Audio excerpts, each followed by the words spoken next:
नमस्कार दोस्तों, स्वागत है आप सभी का। आज हम भारतीय इतिहास का अध्ययन करते हुए सल्तनत काल के अंतर्गत आने वाले तुगलक वंश के बारे में अध्ययन करेंगे। तुगलक वंश 1320 से 1398 ईस्वी तक तुगलक वंश के शासकों ने दिल्ली पर शासन किया और इसकी स्थापना देखिए 5 सितंबर 1320 ईस्वी को खुसरो खां को पराजित करके गियासुद्दीन तुगलक के नाम से गाजी मलिक या तुगलक गाजी, जिसका नाम था गाजी मलिक या तुगलक गाजी, ये दिल्ली की गद्दी पर गियासुद्दीन तुगलक के नाम से 8 सितंबर 1320 ईस्वी को दिल्ली के सिंहासन पर बैठा। तो यानी 5 सितंबर 1320 को खुसरो खां को पराजित किया गया, किसके द्वारा? गाजी मलिक या तुगलक गाजी के द्वारा। और यह गियासुद्दीन तुगलक के नाम से 8 सितंबर को यानी 3 दिन बाद 1320 ईस्वी को दिल्ली के सिंहासन पर बैठा। इसके साथ गियासुद्दीन तुगलक ने करीब 29 बार मंगोल आक्रमणों को भी विफल किया। गियासुद्दीन तुगलक के द्वारा लगभग 29 बार मंगोलों के आक्रमण को असफल किया गया। गियासुद्दीन ने अलाउद्दीन के समय में लिए गए अमीरों की भूमि को पुनः लौटा दिया। गियासुद्दीन तुगलक ने अलाउद्दीन खिलजी के द्वारा जो भूमि अमीरों से ले ली गई थी उसको वापस लौटा दिया। इसके साथ इसने सिंचाई के लिए कुएं एवं नहरों का निर्माण भी करवाया। संभवतः नहरों का निर्माण करने वाले गियासुद्दीन प्रथम शासक था। गियासुद्दीन पहला ऐसा शासक था जिसने नहरों का निर्माण करवाया। इसके साथ गियासुद्दीन तुगलक ने दिल्ली के समीप स्थित पहाड़ियों पर तुगलकाबाद नाम का एक नगर भी स्थापित किया। तुगलकाबाद नाम का जो नगर है वो गियासुद्दीन तुगलक के द्वारा ही स्थापित किया गया, जो कि दिल्ली के पास स्थित पहाड़ियों पर बसा हुआ है। रोमन शैली में निर्मित इस नगर में एक दुर्ग का निर्माण भी हुआ। रोमन शैली में निर्मित इस नगर में एक दुर्ग का निर्माण किया गया। इस दुर्ग को 56 कोट के नाम से भी जाना जाता है। इस दुर्ग को किस नाम से जाना जाता है? 56 कोट के नाम से भी जाना जाता है। इसके साथ गियासुद्दीन तुगलक की मृत्यु 1325 ईस्वी में हो गई। जब ये बंगाल के अभियान से लौट रहे थे उस समय जूना खां के द्वारा लकड़ी का महल एक निर्मित किया गया था, उसमें दब करके गियासुद्दीन तुगलक की मृत्यु हो गई। तो गियासुद्दीन तुगलक की मृत्यु कब हुई? 1325 ईस्वी में बंगाल अभियान से लौटते समय जूना खां के द्वारा निर्मित लकड़ी के महल में दब करके हो गई। इसके बाद गियासुद्दीन के बाद जूना खां मोहम्मद बिन तुगलक के नाम से दिल्ली के सिंहासन पर बैठा। गियासुद्दीन की मृत्यु होने के बाद जूना खां किस नाम से? मोहम्मद बिन तुगलक, यानी मोहम्मद बिन तुगलक का जो मूल नाम था वो क्या था? जूना खां। तो ये मोहम्मद बिन तुगलक के नाम से दिल्ली के सिंहासन पर बैठा। और चूँकि जितने भी मध्यकालीन सुल्तान थे उन सब में मोहम्मद तुगलक सर्वाधिक शिक्षित, विद्वान और योग्य व्यक्ति था। अन्य सभी मध्यकालीन सुल्तानों की अपेक्षा मोहम्मद तुगलक सर्वाधिक शिक्षित, विद्वान और योग्य व्यक्ति था। मोहम्मद बिन तुगलक को अपनी सनक भरी योजनाओं, क्रूर कृत्यों और दूसरों के सुख दुख के प्रति उपेक्षा भाव रखने के कारण स्वप्नशील, पागल और रक्त पिपासु भी कहा गया है। इतिहासकारों ने मोहम्मद बिन तुगलक को उसकी योजनाओं के कारण, क्रूर कृत्यों के कारण और दूसरों के सुख दुख के प्रति उपेक्षा भाव, ध्यान न देने के कारण स्वप्नशील, पागल और रक्त पिपासु भी कहा है। इसके साथ मोहम्मद बिन तुगलक ने कृषि के विकास के लिए अमीर-ए-कोही नामक एक नवीन विभाग की स्थापना भी की। अमीर-ए-कोही नामक नवीन विभाग की स्थापना करने वाला शासक कौन था? मोहम्मद बिन तुगलक। ये इसने कृषि के विकास के लिए किया। इसके साथ मोहम्मद बिन तुगलक के द्वारा क्रियान्वित 4 योजनाएँ थीं।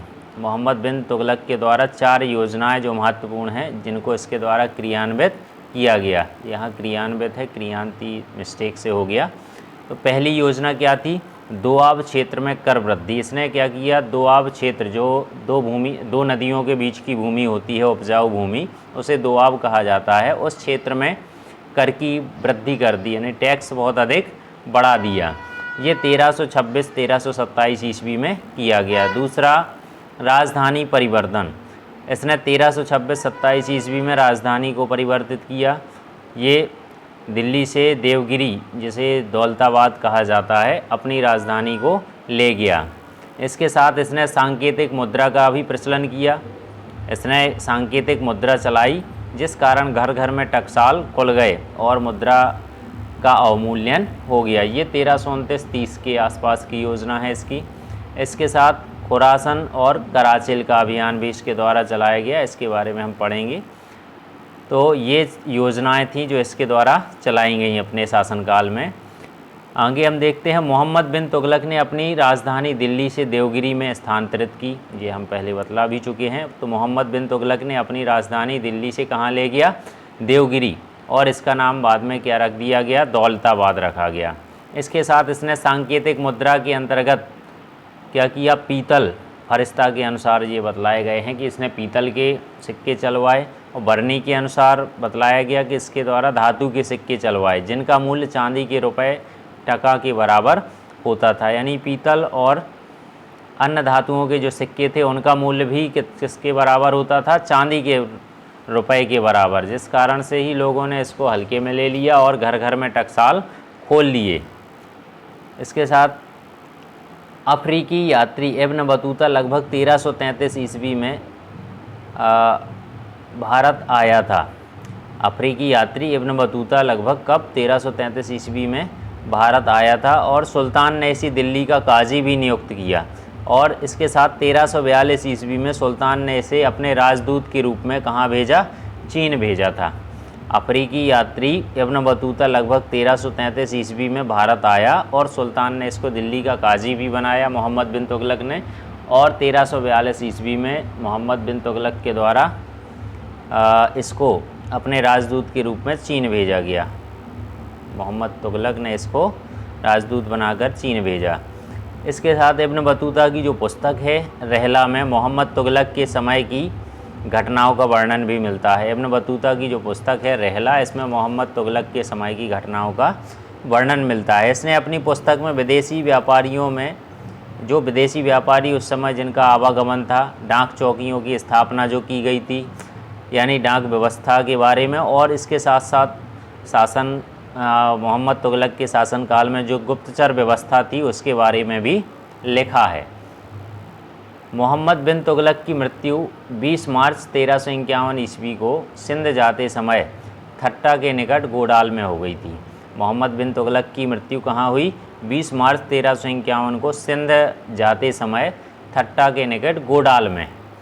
मोहम्मद बिन तुगलक के शासनकाल में दक्षिण में हरिहर और बुक्का नामक दो भाइयों ने, मोहम्मद बिन तुगलक के समय में ही हरिहर और बुक्का नामक दो भाइयों ने 1336 ईस्वी में स्वतंत्र राज्य विजयनगर की स्थापना की। तो विजयनगर के संस्थापक कौन थे?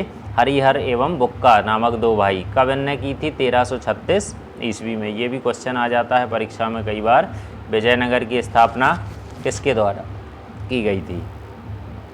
इसके साथ महाराष्ट्र में अलाउद्दीन बहमन शाह ने 1347 ईस्वी में स्वतंत्र बहमनी राज्य की भी स्थापना की। इसी के शासनकाल में महाराष्ट्र में अलाउद्दीन बहमन शाह के द्वारा 1347 ईस्वी में स्वतंत्र बहमनी राज्य की भी स्थापना की गई।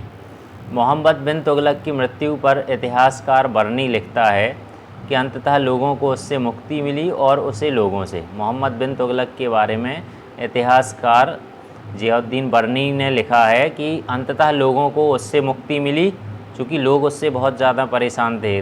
दिल्ली से जब दौलताबाद राजधानी को ले जाया गया तो रास्ते में बहुत सारे जानवरों की मृत्यु हो गई, काफ़ी लोग भी थक कर चूर हो गए, और फिर वापस दिल्ली लाई गई राजधानी, तो उसमें भी बहुत सारे लोग आहत हुए। तो ये लोग उससे बहुत परेशान, ऐसा मानना है कि लोग उससे परेशान थे। तो अंततः लोगों को उससे मुक्ति मिली और उसे लोगों से। मोहम्मद बिन तुगलक शेख अलाउद्दीन का शिष्य था। मोहम्मद बिन तुगलक किसके? शेख अलाउद्दीन के शिष्य थे, और वह सल्तनत का पहला ऐसा शासक था जो अजमेर में शेख मोइनुद्दीन चिश्ती की दरगाह और बहराइच में सालार मसूद गाजी के मकबरे में गया। तो यानी मोहम्मद बिन तुगलक ऐसा पहला शासक था जो अजमेर में शेख मोइनुद्दीन चिश्ती की दरगाह में गया और बहराइच में सालार मसूद गाजी के मकबरे में गया। मोहम्मद बिन तुगलक ने बदायूं में मीरन मुल्हीम और दिल्ली में शेख निजामुद्दीन औलिया और मुल्तान में शेख रुकनुद्दीन अजूधन में शेख मुल्तान आदि संतों की कब्र पर मकबरे भी बनवाए। उसने काफ़ी मकबरों का निर्माण करवाया। बदायूं में मीरन मुल्हीम के मकबरे की और दिल्ली में शेख निज़ामुद्दीन औलिया और मुल्तान में शेख रुकनुद्दीन और अजूधन में शेख मुल्तान आदि संतों की कब्र पर मकबरे बनवाए। इसके साथ फिरोज़ तुगलक का राज्याभिषेक थत्या। अब इसके बाद फिरोज़ तुगलक आए, तो फिरोज़ तुगलक का राज्याभिषेक कहाँ, थट्टा के नज़दीक 20 मार्च 1351 ईस्वी को हुआ। मोहम्मद बिन तुगलक के बाद फिरोज़ तुगलक दिल्ली सल्तनत के शासक बने। तो इनका राज्याभिषेक थट्टा के नज़दीक 20 मार्च 1351 ईस्वी को किया और पुनः फिरोज़ का राज्याभिषेक दिल्ली में अगस्त 1351 को दोबारा हुआ। खलीफा द्वारा इसे कासिम अमीर उल मोमिन की उपाधि भी दी गई। फिरोज़ तुगलक को खलीफा के द्वारा कासिम अमीर उल मोमिन की उपाधि भी दी गई। राजस्व व्यवस्था के अंतर्गत फिरोज़ ने अपने शासन 24 कष्टदायक करों को समाप्त कर दिया और केवल 4 कर। फिरोज़ तुगलक ने राजस्व व्यवस्था के अंतर्गत अपने शासनकाल में 24 कष्टदायक करों को समाप्त करके केवल 4 कर, खराज जिसे लगान बोलते, खम्स युद्ध में लूट का जो माल प्राप्त होता था, जजिया कर और ज़कात ये धार्मिक कर होते थे, को वसूल करने का आदेश दिया। यानी इसने अन्य सभी कष्टों को अन्य जितने भी कष्टदायक कर थे उनको समाप्त करके केवल 4 कर, खराज, खम्स, जजिया एवं ज़कात को वसूलने का आदेश दिया। फिरोज़ तुगलक ब्राह्मणों पर जजिया लागू करने वाला पहला मुसलमान शासक था। फिरोज़ तुगलक पहला ऐसा शासक था जिसने ब्राह्मणों पर जजिया कर लागू किया। ये क्वेश्चन भी अक्सर पूछ लिया जाता है कि सल्तनत काल में पहला कौन सा शासक था जिसके द्वारा ब्राह्मणों पर जजिया कर लागू किया गया। तो फिरोज़ तुगलक, जो कि मोहम्मद बिन तुगलक के बाद दिल्ली का शासक बना था। फिरोज़ तुगलक ने एक नया कर, सिंचाई कर भी लगाया। फिरोज़ तुगलक के द्वारा एक नया कर, सिंचाई कर भी लगाया गया जो उपज का 1/10वां भाग होता था। यानी 1/10वां भाग सिंचाई कर के रूप में भी किसानों से लिया जाता था। फिरोज़ तुगलक ने 5 बड़ी नहरों का निर्माण भी करवाया। फिरोज़ तुगलक ने अपने शासनकाल में 5 बड़ी नहरों का निर्माण करवाया। फिरोज़ तुगलक ने 300 नए नगरों की स्थापना भी की। फिरोज़ तुगलक ने लगभग 300 नए नगरों की स्थापना की। इनमें हिसार, फिरोज़ाबाद, ये दिल्ली में पड़ता है, फ़तेहाबाद, जौनपुर, फिरोज़पुर प्रमुख हैं। तो फिरोज़ तुगलक के द्वारा जिन नगरों की स्थापना की गई उनमें हिसार, फिरोज़ाबाद, फ़तेहाबाद, जौनपुर और फिरोज़पुर प्रमुख नगर थे। इसके साथ इसके शासनकाल में खिजाबाद, टोपरा गांव एवं मेरठ से अशोक के 2 स्तंभों को लाकर के दिल्ली में भी स्थापित किया गया। फिरोज़ तुगलक के शासनकाल में खिजाबाद, ये टोपरा गांव के पास पड़ता, यहाँ से मेरठ से अशोक के 2 स्तंभों को लाकर के दिल्ली में स्थापित किया गया। सुल्तान फिरोज़ तुगलक ने अनाथ मुस्लिम महिलाओं, विधवाओं और लड़कियों की सहायता के लिए एक नए विभाग, दीवान-ए-खैरात की भी स्थापना की।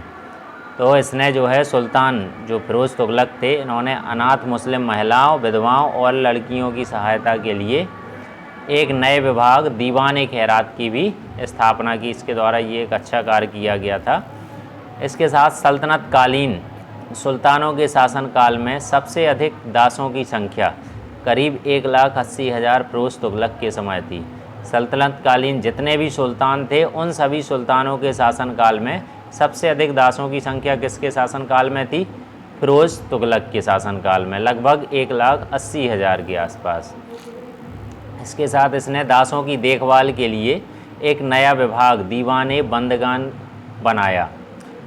दासों की देखभाल के लिए फिरोज़ तुगलक ने एक नए विभाग की स्थापना की, दीवान-ए-बंदगान के नाम से। इसने सैन्य पदों को वंशानुगत बना दिया। यानी दासों की देखभाल करने के लिए दीवान-ए-बंदगान की स्थापना की और सैन्य पदों को इसने क्या कर दिया? वंशानुगत बना दिया।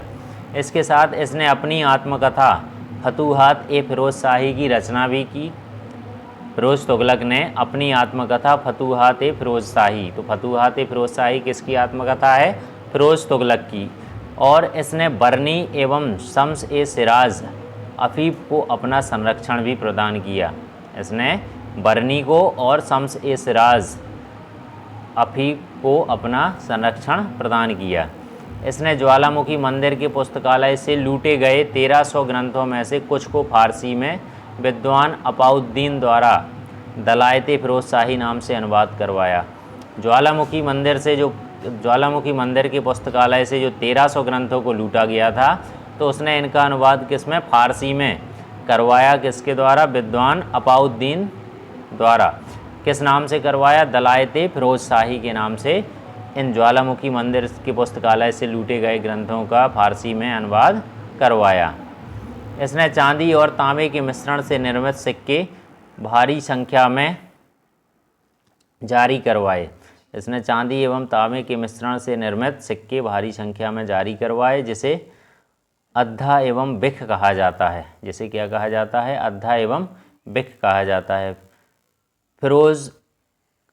फिरोज काल में निर्मित खान जहाँ तेलंगानी के मकबरा की तुलना जेरूसलम में निर्मित उमर के मस्जिद से भी की जाती है। फिरोज काल में जो निर्मित खान जहाँ तेलंगानी का मकबरा है, उसकी तुलना जेरूसलम में निर्मित उमर की मस्जिद से भी की जाती है। और फिरोज तुगलक की मृत्यु सितंबर 1388 ईस्वी में हो गई। फिरोज तुगलक की मृत्यु कब हो गई? सितंबर 1388 ईस्वी में हो गई। सुल्तान फिरोज तुगलक ने दिल्ली में कोटला फिरोज शाह दुर्ग का भी निर्माण करवाया। सुल्तान फिरोज तुगलक ने दिल्ली में कोटला फिरोज शाह दुर्ग का निर्माण करवाया। और तुगलक वंश का जो अंतिम शासक था वो नसीरुद्दीन महमूद तुगलक था। तुगलक वंश का अंतिम शासक कौन था? नासिरुद्दीन महमूद तुगलक। और इसका शासन दिल्ली में पालम तक ही सीमित रह गया। दिल्ली में कहाँ तक? पालम तक इसका शासन सीमित रह गया था। तैमूर लंग ने सुल्तान नसीरुद्दीन महमूद तुगलक के समय 1398 ईस्वी में दिल्ली पर आक्रमण किया। तैमूर लंग ने सुल्तान नासिरुद्दीन महमूद तुगलक के समय 1398 ईस्वी में दिल्ली पर आक्रमण किया था। और नासिरुद्दीन के समय में ही मलिक खुसरकस पूर्वाधिपति की उपाधि धारण कर एक हिजड़ा मलिक सरवर ने जौनपुर में एक स्वतंत्र राज्य की स्थापना भी की थी। मलिक सरवर नामक एक हिजड़े के द्वारा जौनपुर में एक स्वतंत्र राज्य की स्थापना की थी। किसके द्वारा? किसके शासनकाल में? नासिरुद्दीन के शासनकाल में। इस प्रकार आज हमने तुगलक वंश के बारे में महत्वपूर्ण जानकारी प्राप्त की, जो परीक्षा की दृष्टि से बहुत ही महत्वपूर्ण है।